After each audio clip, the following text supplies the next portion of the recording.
Salam sejahtera Malaysia, terima kasih kerana menonton video-video dalam channel ini. Sebelum kita mula, jangan lupa untuk tekan tombol subscribe, share, like dan komen. Let's go! Salam sejahtera dan selamat petang kepada semua pendengar berita petang ini dipetik dari thethirdforce.net bertajuk UMNO hidap kanser tahap 4, Zahid wajib digulingkan. Berita penuh, akar umbi ingin seorang pemimpin yang tidak gentar memperjuangkan kebenaran sekalipun beresiko dipecat oleh Presiden UMNO yang tidak serik memecat atau menggantung keahlian mereka yang mengkritik atau menegurnya. Akar umbi tidak percaya dengan retorika semata-mata dan tidak mahu seorang yang memondan depan Presiden kerana takut hilang kuasa dan kedudukan. UMNO sukar diterima saki-baki pengundi tegar parti itu selepas kepimpinannya membelakangkan keputusan dasar dan bekerjasama dengan Datuk Seri Anwar Ibrahim dan DAP. Dasar itu ditetapkan pada Perhimpunan Agung UMNO Mac lalu dan tidak bersyarat. Bermakna, larangan kerjasama itu masih berkuat kuasa bila Datuk Seri Dr. Ahmad Zahid Hamidi memutuskan untuk bersama Anwar dan DAP.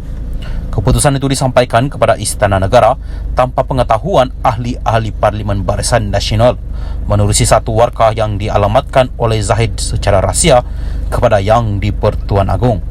Dalam warkah itu, Zahid menipu Sri Paduka Baginda Tuanku kononnya kesemua ahli Parlimen Barisan Nasional menyokong Anwar sebagai calon Perdana Menteri ke-10. Warkah ini muncul sehari selepas Zahid mendapat persetujuan ke semua ahli Parlimen Barisan Nasional bahawa mereka akan kekal sebagai pembangkang dan tidak menyokong mana-mana calon Perdana Menteri sama ada dari Perikatan Nasional maupun Pakatan Harapan. Walaupun dibantah majoriti ahli Parlimen Barisan Nasional, akhirnya semua membantu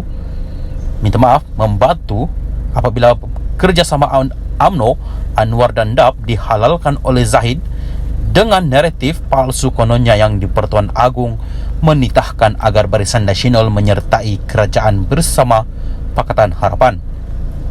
Hakikatnya yang di-Pertuan Agong tidak merujuk kepada sebarang janji kerjasama antara Pakatan Harapan dan Barisan Nasional apabila melantik Anwar sebagai Perdana Menteri. Sebaliknya yang di-Pertuan Agong melantik Anwar atas pertimbangan parti yang memenangi kerusi terbanyak, yakni Pakatan Harapan.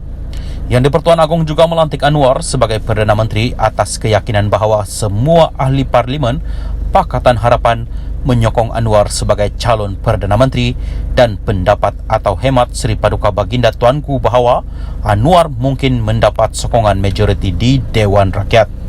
Ini selaras dengan peruntukan perkara 43-E Perlembagaan Persekutuan dan ianya turut bermakna yang di-Pertuan Agong tahu bahawa Anwar akan bergelar Perdana Menteri Kerajaan Minoriti dan perlu membuktikan keabsahannya menerusi undian di Dewan Rakyat. Ringkasnya, Anwar tetap akan menjadi Perdana Menteri, tidak kira sama ada Barisan Nasional dan Pakatan Harapan bekerjasama atau tidak. Dan naratif kononnya, kerjasama ini perlu agar kerajaan dapat dibentuk adalah palsu sama sekali. Pemimpin-pemimpin yang sayangkan UMNO seharusnya menebus kembali maruah parti itu dengan mendesak agar Zahid meletak jawatan sebagai Presiden UMNO demi menghormati mandat penyokong parti. Ini wajib dilakukan kerana Zahid telah menipu ahli-ahli Parlimen UMNO untuk menghalalkan cara di samping melanggar perlembagaan parti apabila membelakangkan keputusan dasar yang dicapai pada Perhimpunan Agung UMNO. Data tidak menipu dan data menunjukkan bahawa prestasi Barisan Nasional merosot secara konsisten selepas pilihan raya umum 2004 dan dijangka terus merosot pada pilihan raya umum ke-16. Pada pilihan raya umum ke-15, UMNO kehilangan terlalu banyak zon putih atau kawasan fixed deposit kepada Perikatan Nasional kerana akar umbi tidak percaya lagi dengan kepimpinan parti dan mengesyaki Zahid ingin bekerjasama dengan Anwar dan DAP. Sekiranya pemimpin UMNO terus memondan dan berpura-pura seperti kerjasama ini bukannya satu masalah serius, maka bersedialah tenggelam bersama Pakatan Harapan bila sampai masanya. Akar umbi ingin seorang pemimpin yang tidak gentar memperjuangkan kebenaran.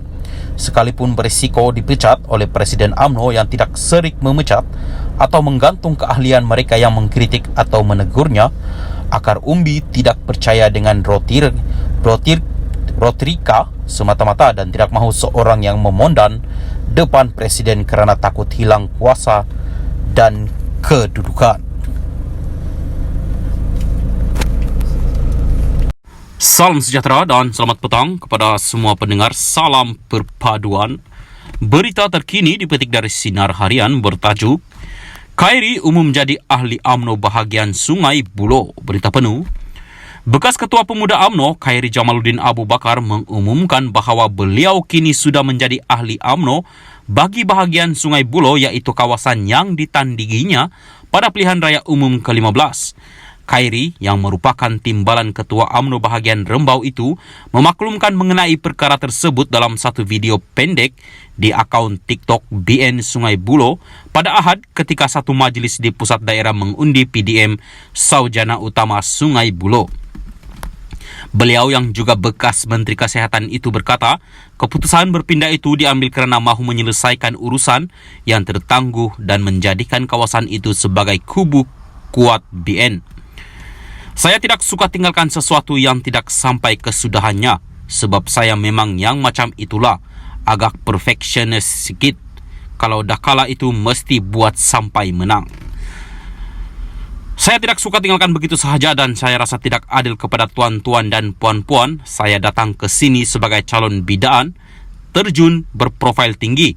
Bila tidak menang, lepas itu terus cabut cari tempat lain, katanya.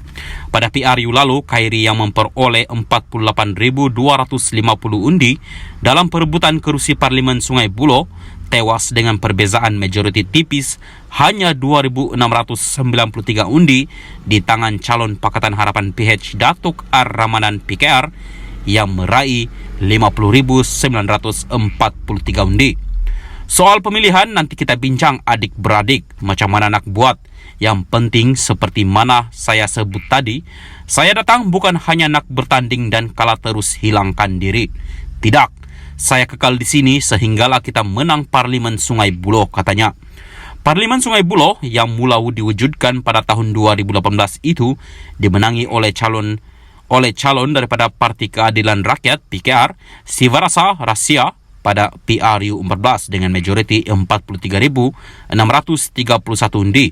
Secara tradisinya, kawasan tersebut yang sebelum ini berada di bawah Parlimen Subang itu ditandingi oleh wakil daripada MIC, iaitu salah satu parti komponen BN.